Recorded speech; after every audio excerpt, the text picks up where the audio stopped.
महोदय, 5 घ्यायचे. ही लक्षवेधी ज्या विषयात मांडली हा खरंच खूप गंभीर विषय आहे. अध्यक्ष महोदय, प्रधानमंत्री पोषण शक्ती निर्माण योजनेअंतर्गत जवळपास महाराष्ट्रातल्या स्थानिक स्वराज्य संस्था असतील, खाजगी शाळा असतील, अनुदानित शाळा असतील, यामध्ये 1ली ते 8वीच्या विद्यार्थ्यांना मध्यान्ह भोजन दिलं जातं. त्यामुळे पटसंख्या घसरू नये, पटसंख्या राहावी हा उद्देश आहे.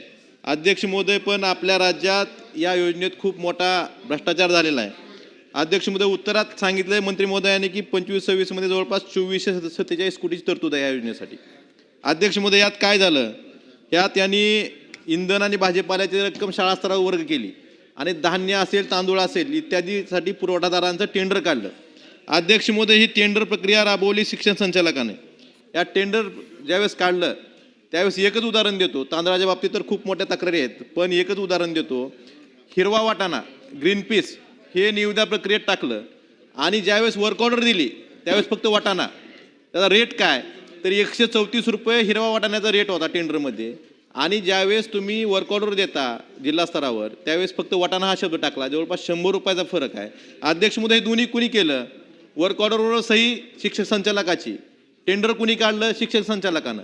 मग 100 रुपये किलो मागं, म्हणजे टेंडरमध्ये हिरवा वाटाणा आणि तुमच्या वर्क ऑर्डरमध्ये साधा वाटाणा आणि पुरवठाही साधा वाटाण्याचा. अध्यक्ष महोदय, उत्तरात मंत्री महोदयांनी सांगितलं की जो माल आहे त्याची तपासणी NABLच्या लॅबमार्फत केली गेली आणि त्याचे नमुने जिल्हा स्तरावर पाठवले गेले. मला त्यांना विचारायचं आहे की लॅबमध्ये तुम्ही हिरवा वाटाणाच पाठवला असेल, त्याचे नमुने जिल्हा स्तरावर पाठवले असतील, तरी राज्यातल्या जवळपास सर्व जिल्ह्यांनी, सोलापूर जिल्हा वगळला तर बाकीच्या सर्व जिल्ह्यांनी याची देयकं काढली.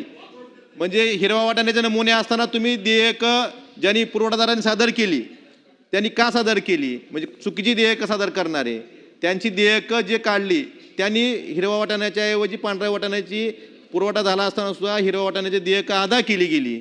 ह्या जवळपास कोट्यावधी रुपयाचा घोटाळा झालेला आहे. माझी मंत्री महोदयांना एवढीच विनंती आहे की जे शिक्षण संचालक आहेत ह्यांनी हा खूप थंड डोक्याने केलेला भ्रष्टाचार आहे. शिक्षण संचालक आणि पुरवठादार या दोघांनी मिळून हा थंड डोक्याने केलेला भ्रष्टाचार आहे. जिल्हा स्तरावर जी बिलं काढतात त्यांनी, त्यामुळं याची SIT चौकशी करणार का आणि जी जादा रक्कम अदा गेलेली आहे ही वसूल करणार का, ह्या पुरवठादारांना काळ्या यादीत टाकणार का, ह्याचं उत्तर मंत्री महोदयांनी द्यावं.